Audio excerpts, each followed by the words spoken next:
নিজের চোখের সামনে আমার স্ত্রী মরে গেল, আমি এখন কোথায় যাব? যেই ঘরে গেলে একটু সন্তান দেখবো, সে ঘর এখন অন্ধকার হয়ে গেল। ঘর সাজায় রাখবে আমার স্ত্রী, সেও তো নাই। এই জীবনের কি মূল্য আমার? ও আমার যুবক বাবারা, কিসের পেছনে দৌড়াও? এমন একটা দিন নাই যুবকের লাশের খবর নাই।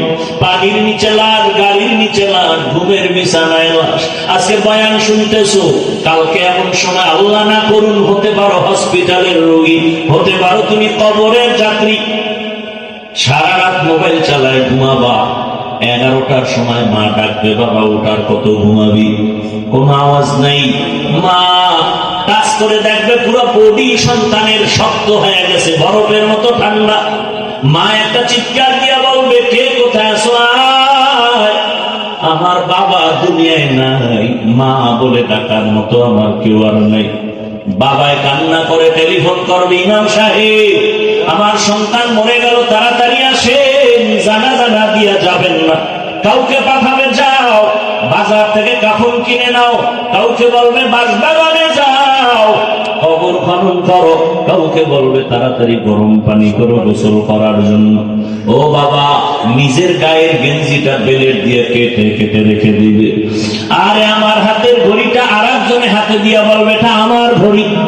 ও আল্লাহর বান্দা, তোমার আপন বন্ধু মোবাইলের নাম্বারটা ডিলিট করে বলবে, বন্ধু নাই, নাম্বার রেখে কোনো লাভ নাই। ওই কবরে যখন গোসল করায়া, কাফন পরায়া, জানাজার প্যান্ডেলে নিবে, মা জানালা দিয়ে কাঁদবে আর বলবে, আমার বাবারে তোরা কই নিয়ে যাও, শেষবারের মতো চেহারাটা একবার দেখায় দেও। আর আমারে মা বলে ডাকার মতো কেউ থাকলো না। ও যুবক বাবা, ওই অন্ধকার কবরে সব পাড়ায় মাটি দিয়া যখন চলে যাবে, কেউ নাই। এতদিন তোমার আমার ডানে বামে বন্ধু বান্ধব, কত আপনজন, এখন যেন আমি একা বাঁশবাগানে পড়ে থাকবো রে বাবা। ওই কবরে ফেরেশতা প্রশ্ন করার জন্য আসবে, জবাব দিলে আলহামদুলিল্লাহ। যদি জবাব দিতে না পারো, বেনামাজি অবস্থায় কবরে যাও, গুনাহগার অবস্থায় কবরে যাও। আল্লাহর অর্ডার হবে, ও কবরের মাটি একে ছাড় দেওয়া যাবে না, জাহান্নামের আগুন কবরটা ভরে যাবে। এরে নবীর আসে, ওই জাহান্নামের আগুনের গরম সহ্য করা যাবে না রে বাবা।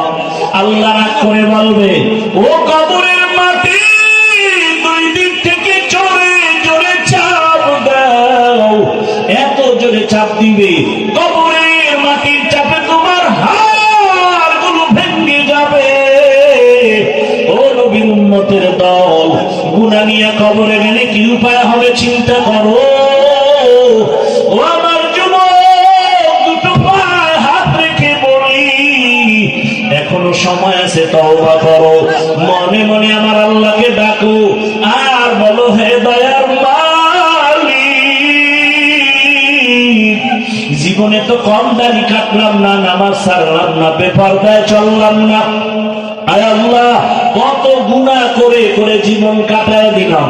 মোবাইলের গুনাহ, হাতের গুনাহ, চোখের গুনাহ জীবনে করেছি। দুনিয়ার মা বাবা ভাই বোন কেউ জানে না আমি কত বড় গুনাহগার। আমার মায়ে যদি আমার গুনার খবর জানত, আমার মা বাবা আমাকে ভালো নজরে দেখতো না। যুবক, একটু চোখ বন্ধ করে চিন্তা কর, তোর আমার গুনার খবর যদি ভাই বোন জানতো, কেউ মায়ার নজরে দেখতো না। আমার মাওলা কেমন দয়ার মালিক, এত গুনাহ করার পরেও আমার মাওলা রাগ করে পানিও বন্ধ করেন নাই, খানাও বন্ধ করেন নাই, বরং আমার আল্লাহ মায়ার দরজা দিয়া ডাকে, বান্দায়া রহমতের দরজায় বেরিয়ে আয়। ওরে আমার দরজা থেকে কই ভাবতেছ, যেদিকেই যাবি জাহান্নামের আগুন, সূর্যের গরম সহ্য করতে পারো না। ওরে বান্দা, গুনার মজা পাইয়া কই যাও? বেনামাজি নামাজ না পড়িয়া মজা পাইছো, বেপরদায় চলে মজা পাইছো, গান বাজনায় মজা পাইয়া। ও বান্দা, তুই কোন দিকে দৌড়াও? ওরে যেদিকে যাইতেছ তো জাহান্নামের আগুন ছাড়া কিছু নাই। ওরে জাহান্নামের আগুনের গরম কেমন জানো? আল্লাতী তাত্তালিউ আলাল আফইদা। ওরে জাহান্নামের আগুন লাগা মাত্র কলিজাটা ভুনা হয়ে যাবে। ও আমার যুবক বাবারা, ওরে গুনার কারণে জীবনটা ধ্বংস, দিলটা পাথর হয়ে গেল, চোখে পানিও নাই। আল্লাহর কাছে তওবা করো আর মনে মনে আল্লাহরে ডাক দাও, হে দয়ার আল্লাহ, এই ময়দান থেকে আর গুনাহ অবস্থায় ফিরাইয়া দিও না। আল্লাহকে বলো, হে মালিক, জীবনে যত গুনাহ করেছি আর করব না। গুনাহগার হয়ে হাসরের ময়দানে দাঁড়াতে চাই না। হাসরের ময়দানে সূর্যের গরম, জাহান্নামের গরম সহ্য করতে পারবো না। ও আল্লাহ, তুমি মাফ করে দাও। আর নামাজ ছাড়বো না, দাড়ি কাটবো না, বেপরদায় চলবো না। মা বাবার দোয়া নিয়া, শিক্ষকের দোয়া নিয়া, ওলামায়ে কেরামের দোয়া নিয়া নবীজির আদর্শ মতো জীবন চালাবো। আল্লাহর কাছে বলিয়া যদি তওবার নিয়ত করতে পারো, আর জীবনে কোনদিন গুনার কাছেও যাইবা না। তোমার মতো যুবকেরা স্কুল কলেজে পড়িয়াও নামাজ পড়ে, অভাব নাই। তোমার মতো কত যুবক চাকরি করে, র্যাব, আর্মি, পুলিশ, বিডিআরের নামাজ ছাড়ে না। বলো তুমি কেন পারো না? তোমার মতো কত ব্যবসায়ীরা নামাজ পড়ে, ও ব্যবসায়ী বাবারা আপনারা কেন পারবেন না? ও চাকরিজীবীরা কেন রেডি হন না? ও ড্রাইভার বাবারা, শ্রমিক বাবারা, আপনাদের মতো কত শ্রমিক কাজ করে, নামাজ ছাড়ে না। এখনো সময় আছে, তওবা করে। ওই অন্ধকার কবর বড় কঠিন, হাসরের ময়দান বড় কঠিন। আল্লাহর কাছে তওবার যদি খাঁটি নিয়ত হয়, মুনাফিকি না থাকে, খাঁটি তওবার নিয়ত যাদের আছে, দুটো হাত আল্লাহকে দেখাইয়া দাও।